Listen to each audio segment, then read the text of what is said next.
Subscribe करें हमारे channel viral story को और पाए वीडियो सबसे पहले।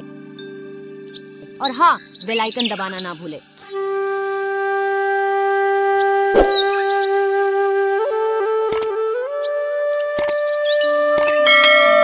ये कहानी माता सती और भोलेनाथ के विवाह की बहुत समय पहले दक्ष प्रजापति की कई पुत्रियां थीं। सभी पुत्रियां गुणवती थीं। फिर भी दक्ष के मन में संतोष नहीं था। वे चाहते थे उनके घर में एक ऐसी पुत्री का जन्म हो जो सर्व शक्ति से संपन्न हो एवं सर्व विजयिनी हो, जिसके कारण दक्ष एक ऐसी ही पुत्री के लिए तप करने लगे। तप करते करते अधिक दिन बीत गए तो भगवती आदि शक्ति ने प्रकट होकर कहा, मैं तुम्हारे तप से प्रसन्न हूं। तुम किस कारणवश तप कर रहे हो? दक्ष ने तप करने का कारण बताए तो मां बोली, मैं स्वयं पुत्री रूप में तुम्हारे यहां जन्म लेकर आऊंगी। मेरा नाम होगा सती। मैं सती के रूप में जन्म लेकर अपनी लीलाओं का विस्तार करूंगी। फलतः भगवती ने सती रूप में दक्ष के यहां जन्म लिया। सती दक्ष की सभी पुत्रियों में सबसे अलौकिक थीं। सती ने बाल्य अवस्था में ही कई ऐसे अलौकिक आश्चर्यचलित करने वाले कार्य कर दिखाए थे जिन्हें देखकर स्वयं दक्ष को भी विस्मयता होती रहती थी। जब सती विवाह योग्य हो गई तो दक्ष को उनके लिए वर की चिंता होने लगी। उन्होंने ब्रह्मा जी से इस विषय में परामर्श किया। ब्रह्मा जी ने कहा, सती आद्या का अवतार हैं।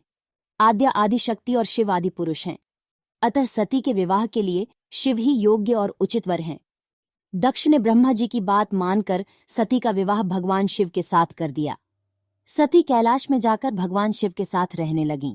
भगवान शिव दक्ष के दामाद थे, किंतु एक ऐसी घटना घटित हो गई जिसके कारण दक्ष के हृदय में भगवान शिव के प्रति बैर और विरोध भाव पैदा हो गया। एक बार देवलोक में ब्रह्मा ने धर्म के निरूपण के लिए एक सभा का आयोजन किया था। सभी बड़े बड़े देवता सभा में एकत्र हो गए थे। भगवान शिव भी इस सभा में बैठे थे। सभा मंडल में दक्ष का आगमन हुआ। दक्ष के आगमन पर सभी देवता उठकर खड़े हो गए, पर भगवान शिव खड़े नहीं हुए। उन्होंने दक्ष को प्रणाम भी नहीं किया। फलतः दक्ष ने अपमान का अनुभव किया। केवल यही नहीं, उनके हृदय में भगवान शिव के प्रति ईर्ष्या की आग जल उठी। वे उनसे बदला लेने के लिए समय और अवसर की प्रतीक्षा करने लगे। एक बार सती और शिव कैलाश पर्वत पर बैठे हुए परस्पर वार्तालाप कर रहे थे। उसी समय आकाश मार्ग से कई विमान कणखल की ओर जाते हुए दिखाई पड़े। सती ने उन विमानों को देखकर भगवान शिव से पूछा, हे प्राणनाथ, ये सभी विमान किसके हैं और कहाँ जा रहे हैं? भगवान शकंर ने उत्तर दिया, आपके पिता ने बहुत बड़े यज्ञ का आयोजन किया है। समस्त देवता और देवांगनाएं इन विमानों में बैठकर उसी यज्ञ में सम्मिलित होने के लिए जा रहे हैं। इस पर सती ने दूसरा प्रश्न किया, क्या मेरे पिता ने आपको यज्ञ में सम्मिलित होने के लिए नहीं बुलाया? भगवान शंकर ने उत्तर दिया, आपके पिता मुझसे बैर रखते हैं, फिर वे मुझे क्यों बुलाएंगे? सती मन ही मन सोचने लगी, फिर बोली, यज्ञ के इस अवसर पर अवश्य मेरी सभी बहनें आएंगी। उनसे मिले हुए बहुत दिन हो गए। यदि आपकी अनुमति हो तो मैं भी अपने पिता के घर जाना चाहती हूँ। यज्ञ में सम्मिलित हो लूंगी और बहनों से भी मिलने का अवसर मिलेगा। भगवान शिव ने उत्तर दिया, इस समय वहां जाना उचित नहीं होगा। आपके पिता मुझसे जलते हैं, हो सकता है वे आपका भी अपमान करें। बिना बुलाए किसी के घर जाना उचित नहीं होता है। देवी, इस पर सती ने प्रश्न किया, ऐसा क्यों? भगवान शिव ने उत्तर दिया, विवाहिता लड़की को बिना बुलाए पिता के घर नहीं जाना चाहिए, क्योंकि विवाह हो जाने पर लड़की अपने पति की हो जाती है। पिता के घर से उसका संबंध टूट जाता है। लेकिन सती पीहर जाने के लिए हठ करती रहीं, अपनी बात को बार बार दोहराती रहीं। उनकी इच्छा देखकर भगवान शिव ने पीहर जाने की अनुमति दे दी। उनके साथ अपना एक गण भी साथ में भेज दिया। उस गण का नाम वीरभद्र था। सती वीरभद्र के साथ अपने पिता के घर गईं। घर में सती से किसी ने भी प्रेम पूर्वक वार्तालाप नहीं किया। दक्ष ने उन्हें देखकर कहा, तुम क्या यहाँ मेरा अपमान कराने आई हो? अपनी बहनों को तो देखो, वे किस प्रकार भांति भांति के अलंकारों और सुंदर वस्त्रों से सुसज्जित हैं। तुम्हारे शरीर पर मात्र बाघंबर है। तुम्हारा पति श्मशानवासी और भूतों का नायक है। वह तुम्हें बाघंबर छोड़कर और पहना ही क्या सकता है? दक्ष के कथन से सती के हृदय में पश्चाताप का सागर उमड़ पड़ा। वे सोचने लगी, उन्होंने यहाँ आकर अच्छा नहीं किया। भगवान ठीक ही कह रहे थे, बिना बुलाए पिता के घर भी नहीं जाना चाहिए। पर अब क्या हो सकता है? अब तो आ ही गई हूँ। पिता के कटु और अपमानजनक शब्द सुनकर भी सती मौन रही। वे उस यज्ञ मंडल में गईं जहाँ सभी देवी देवता और आर्षि मुनि बैठे थे तथा यज्ञ कुंड में धू धू करती जलती हुई अग्नि में आहुतियां डाली जा रही थीं।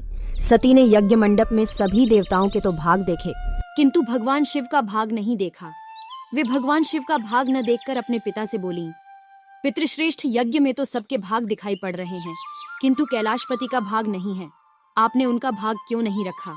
दक्ष ने गर्व से उत्तर दिया, मैं तुम्हारे पति शिव को देवता नहीं समझता।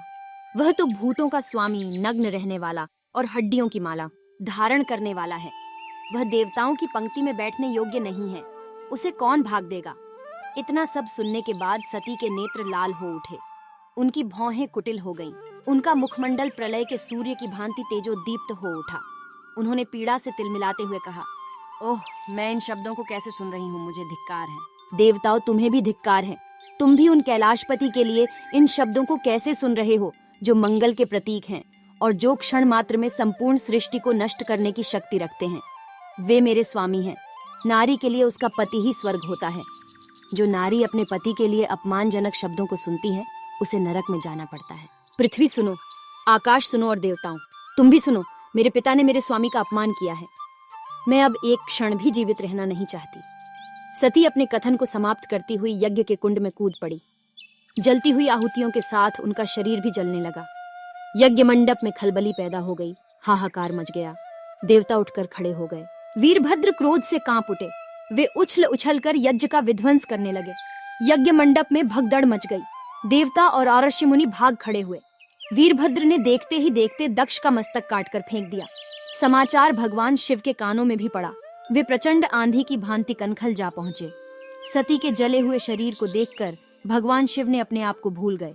सती के प्रेम और उनकी भक्ति ने शंकर के मन को व्याकुल कर दिया। उन शंकर के मन को व्याकुल कर दिया जिन्होंने काम पर भी विजय प्राप्त की थी और जो सारी सृष्टि को नष्ट करने की क्षमता रखते थे। वे सती के प्रेम में खो गए, बेसुध हो गए। भगवान शिव ने उन्मत्त की भांति सती के जले हुए शरीर को कंधे पर रख लिया। वे सभी दिशाओं में भ्रमण करने लगे।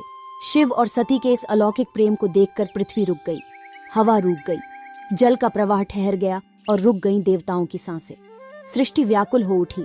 सृष्टि के प्राणी पुकारने लगे, त्राहिमाम। भयानक संकट उपस्थित देखकर सृष्टि के पालक भगवान विष्णु आगे बढ़े। वे भगवान शिव की बेसुधी में अपने चक्र से सती के एक एक अंग को काट काट कर गिराने लगे। धरती पर 51 स्थानों में सती के अंग कट कट कर गिरे। जब सती के सारे अंग कट कर गिर गए तो भगवान शिव पुनः अपने आप में आए। जब वे अपने आप में आए तो पुनः सृष्टि के सारे कार्य चलने लगे। धरती पर जिन 51 स्थानों में सती के अंग कट कट कर गिरे थे, वे ही स्थान आज शक्ति के पीठ स्थान माने जाते हैं। आज भी उन स्थानों में सती का पूजन होता है, उपासना होती है। तो दोस्तों, आपको ये कथा कैसी लगी? कमेंट बॉक्स में जरूर बताना और वीडियो को शेयर और चैनल को सब्सक्राइब भी कर देना, ताकि ऐसी धार्मिक कथाएं और धार्मिक कहानियां आपको हम रोजाना सुना सके। तो सभी भक्त मिलकर बोलेंगे, शंकर भगवान की जय, माता आदिशक्ति की जय, माता सती की जय, गो माता की जय, राधे राधे, जय श्री कृष्णा, धन्यवाद।